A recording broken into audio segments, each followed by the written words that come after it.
This is an instructional video about how to install a new aromatherapy diffuser pump into your base.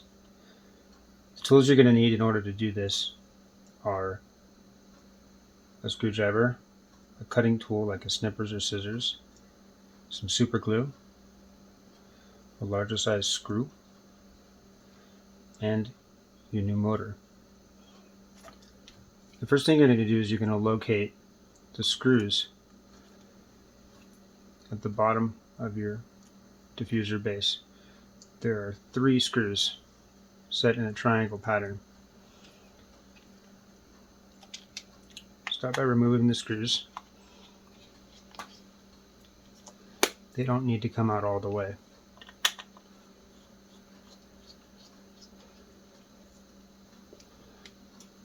On one of the screws, remove the screw all the way so you can access the hole underneath the screw.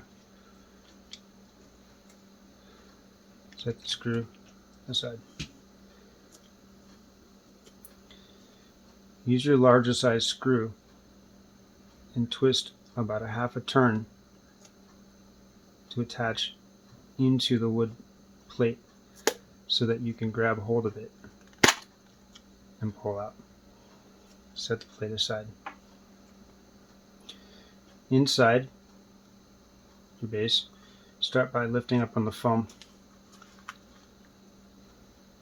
and locate the motor. The motor is going to be attached in 2 places. Here on the timer board and here in the tube. To remove the motor, start by removing the timer board wire. Second, pull back on the foam and push the motor out. Try not to damage the foam, as this foam is good for filtering essential oil and keeping it from entering the motor. Set the foam aside. The third thing you're going to do is you're going to remove the motor from the tube. You're going to pull them apart. You can't just pull because they're glued together. Take either a pair of snippers or scissors. Separate the motor. You can dispose of this motor.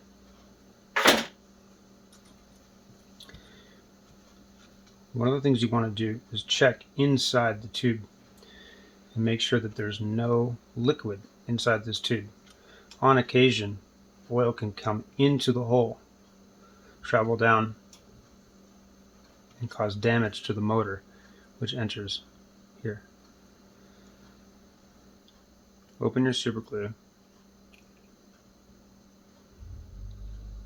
and apply approximately 1 medium-sized drop onto the edge.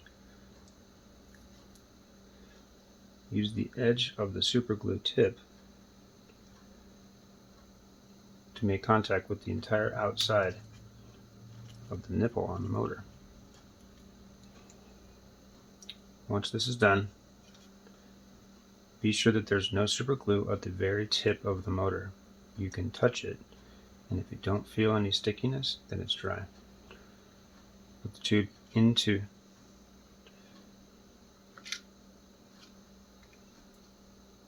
and let this rest for about 10 to 30 seconds.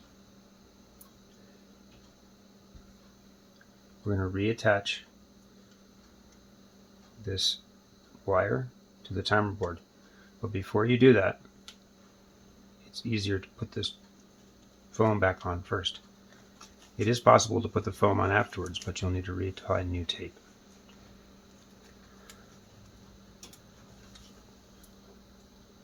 Reattach the connectors so that the line matches up facing up. It won't go in the other way.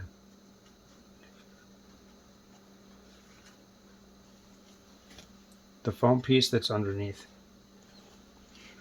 can be placed below the motor.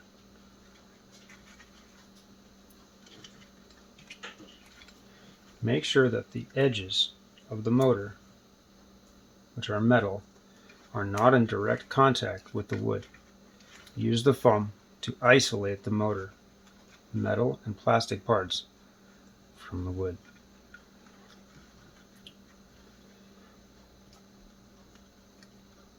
Once the motor is repacked correctly, take the timer board with the black components facing out against the wood body on the left-hand side of the motor.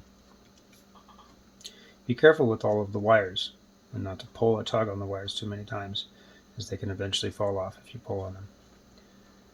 Push the wires down.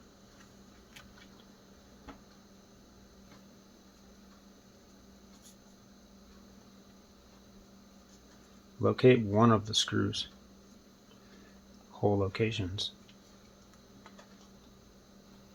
and match it up with one of the holes on the back. Adjust it until you can see.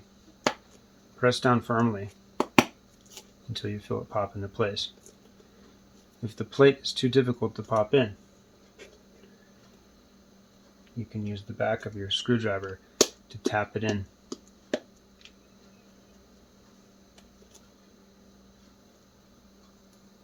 Place the screws back in the holes, using your thumb to keep the screw from falling out. Screw the screws back in, one by one.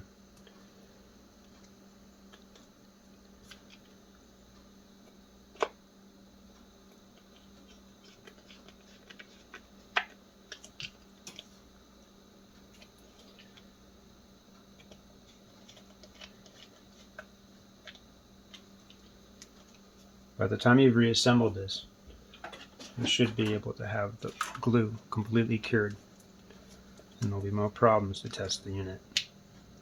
Plug the power in, turn the unit on to high, and press down firmly to see if you can feel air coming out from under your thumb. If the unit changes frequency as you press down, it means that the motor has complete contact and the glue is set.